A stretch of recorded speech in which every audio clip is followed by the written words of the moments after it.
Hello দর্শক শ্রোতা, আসসালামু আলাইকুম। আশা করি আপনারা সকলেই ভালো আছেন। এসএসসিপি ওয়েব ডিজাইনের পক্ষ থেকে আপনাদের সবাইকে জানাই আন্তরিক শুভেচ্ছা ও অভিনন্দন। আপনাদের সাথে আছি আমি মোহাম্মদ সাইমুম পারভেজ। তো দর্শক শ্রোতা, আপনারা অনেকে জানেন আবার অনেকে জানেন না যে ফ্রিল্যান্সিং এর অন্যতম মাধ্যম হচ্ছে ওয়েব ডিজাইন এন্ড ডেভেলপমেন্ট। তো আজকের ভিডিওতে আমরা দেখব HTML ফর্ম সম্পর্কে, কারণ আমরা বিভিন্ন ওয়েবসাইট ভিজিট করার সময় বিভিন্ন রকম ফর্ম দেখে থাকি। তো সেই ফর্মগুলো আমাদের প্রয়োজনের ক্ষেত্রে ফিল আপও করতে হয়। তো এরকম ধরনের ফর্ম আমরা কিভাবে HTML দিয়ে করতে পারি সে বিষয় সম্পর্কেই দেখব।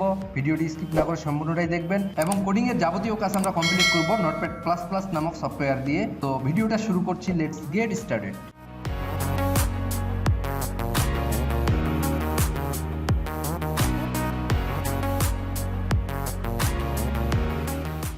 Hello viewers, welcome back to tutorial. আজকে আমরা ফর্ম তৈরি করা শিখব, কিভাবে আমরা HTML এর মাধ্যমে ফর্ম তৈরি করতে পারি। তো চলে যাচ্ছে শুরুতেই নোটপ্যাড প্লাস প্লাসে। তো HTML এ ফর্ম নামে একটি ট্যাগ ডিফাইন করে দেওয়া রয়েছে। তো সেটি ডাবল ট্যাগ, আমরা সেই ট্যাগের ব্যবহার করব। তো আমরা এখানে লিখছি ফর্ম। তো দেখুন, আমরা ফর্ম লিখলাম, এটি ডাবল ট্যাগ। এই ফর্মের এখানে আমরা দুটি অ্যাট্রিবিউট ব্যবহার করতে পারি, অ্যাকশন এবং মেথড।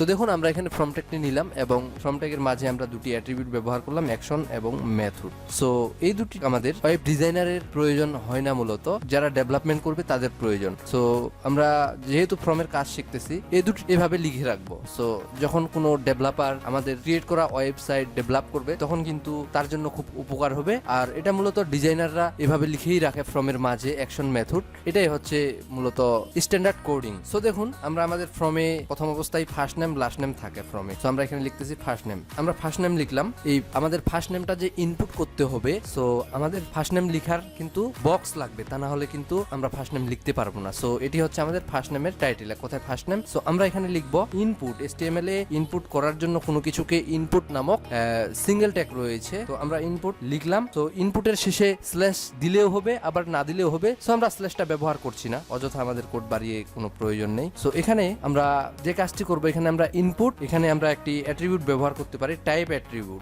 এই টাইপ অ্যাট্রিবিউট ব্যবহার করার পরে আমরা এখানে লিখে দিব, আমরা কি লিখবো, আমরা নাম লিখবো। যেহেতু আমাদের এটি হচ্ছে লেটার, সো আমরা এখানে টেক্সট লিখে দিব। তো আমরা এখানে টেক্সট লিখে দিলাম। সো আমরা নিচে এখানে লাস্ট নেম লিখে নিব। তো দেখুন, আমরা এখানে দুটি ইনপুট নিলাম। আমরা টাইপ টেক্সট যে অ্যাট্রিবিউটটা নিয়েছি, এরপরেই আমরা এখানে নেম নামে আরেকটি অ্যাট্রিবিউট নিতে পারি। এই নেমটা মূলত আমাদের প্রয়োজন হয় না, মূলত ডেভেলপারের প্রয়োজন হয়। সো আমরা যেহেতু আমাদের ফার্স্ট নেম লিখলাম, সো আমরা ফার্স্ট নেমের সাথে মিল রেখে এখানে লিখে দিব ফার্স্ট নেম। সো নিচেরটাতেও আমরা একইভাবে লাস্ট নেম করে দিব। সো আমরা ফার্স্ট নেম লাস্ট নেম লিখলাম। তো আমরা পেজটিকে সেভ করলাম। সেভ করার পরে যদি আমরা আমাদের এই দুটিরই রেজাল্ট দেখি, তো দেখুন আমাদের কিন্তু ফার্স্ট নেম লিখার ইনপুট বক্স চলে এসেছে এবং লাস্ট নেম লিখারও বক্স চলে এসেছে। সো আমরা এখানে যদি লিখি, যেমন ধরুন যে আমি লিখছি এমডি, আবার আমি এখানে লিখতেছি পারভেজ। তো দেখুন, আমি এখানে কিন্তু আমার নাম লিখতে পারতেছি। সো এটা টেক্সট, সেই জন্য আমি নাম লিখতে পারতেছি। আমরা যে ফর্মটা তৈরি করলাম, এটি হচ্ছে বেসিক ফর্ম, ফার্স্ট নেম এবং লাস্ট নেম। সো আমরা যে ফর্মটি তৈরি করলাম, এর পাশে কিন্তু আমাদের একটি সাবমিট বাটনের প্রয়োজন। সো আমরা সেই সাবমিট বাটনটাও এখানে দিয়ে দিব। এখানে আমরা ইনপুট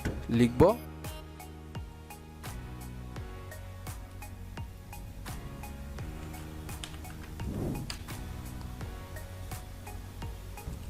সো আমরা এখন আমাদের পেজটিকে সেভ করছি। সো দেখুন, এখানে আমাদের সাবমিট বাটন কিন্তু চলে এসেছে। সো এইভাবে মূলত এই কাজটি করতে হয়। তো এখন দেখুন, এখানে আমরা একটি কাজ করতে পারি। আমরা কিন্তু অনেক সময় যে কোনো ওয়েবসাইটে যখন আমরা কোনো কিছু লিখতে যাই, তখন কিন্তু আমাদের ফর্মে ডিফল্ট ভাবে এখানে হালকা কালারে কিছু লেখা থাকে। সো সেই কাজটা কিভাবে করতে হয় আমরা সেটা দেখব। সো সেটির জন্য মূলত আমাদের আরেকটি অ্যাট্রিবিউট রয়েছে, প্লেস হোল্ডার। সো আমরা প্লেস হোল্ডার অ্যাট্রিবিউটটা লিখে যদি এখানে আমরা লিখে দিই সাপোজ ফার্স্ট নেম। এখন আমরা সেভ করছি। আবার এটিকে আমরা এখান থেকে Ctrl+C দিয়ে কপি করছি এবং এই লাস্ট নেমের এখানে আমরা পেস্ট করে দিচ্ছি। সো এখানে আমরা লিখে দিচ্ছি লাস্ট। তো সেভ করছি ফার্স্ট নেম এবং লাস্ট নেম। এখন যদি আমরা আমাদের ব্রাউজারটিকে লোড করি, সো দেখুন আমরা যে প্লেস হোল্ডার অ্যাট্রিবিউটটা ব্যবহার করলাম, তার ভিতরে আমরা ফার্স্ট নেম এবং লাস্ট নেম লিখেছি। এখানে কিন্তু ডিফল্ট ভাবে ঘরগুলোতে হালকা কালারে দেওয়া রয়েছে। আমরা যদি এই ইনপুট বক্সের উপর ক্লিক করি, তাহলে কিন্তু সেই ফার্স্ট নেমটা থাকবেই। সো আমরা যখনই কোনো কিছু লিখবো, তখনই সেটা চলে যাবে। আবার আমরা চলে যাচ্ছি নোটপ্যাড প্লাস প্লাসে। তো এই প্লেস হোল্ডারটা মূলত HTML5 এ ব্যবহার করতে বলা হয়নি, মূলত এটিকে ব্যবহার করতে নিষেধ করা হয়েছে। সো আমরা এটিকে ব্যবহার করব না, আমরা এটিকে এখান থেকে কন্ট্রোল এক্স দিয়ে কাট করছি, কমেন্ট করে বিষয়টি মানে কোথায় আমাদের প্লেস হোল্ডার অ্যাট্রিবিউটটি এখানে রেখে দিতে পারি, তাহলে আপনাদের এতে করে পরবর্তীতে বুঝতে সুবিধা হবে। আপনারা আগে জানেন যে আমরা কোনো কিছু যদি কমেন্ট আউট করে রাখি তাহলে সেটি কিন্তু আমাদের কাজ করবে না, কিন্তু লেখাটা থেকেই যাবে। সো এভাবে প্লেস হোল্ডার ব্যবহার করতে বলা হয়নি, তাই আমরা এখান থেকে এটিকে কেটে দিচ্ছি। আমরা এখানে আরেকটি কাজ করতে পারি যে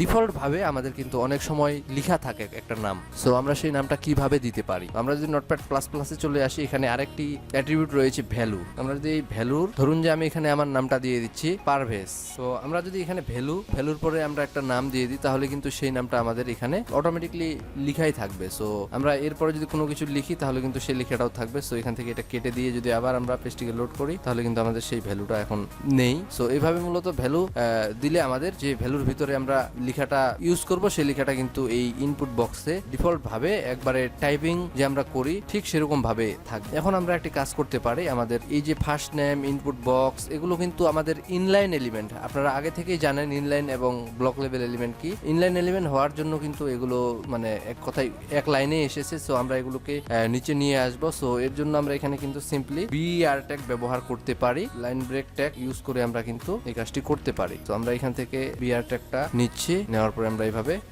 প্রত্যেকটির পরে আমরা এইভাবে পেস্ট করে দিচ্ছি। তো এখন আমরা সেভ করছি।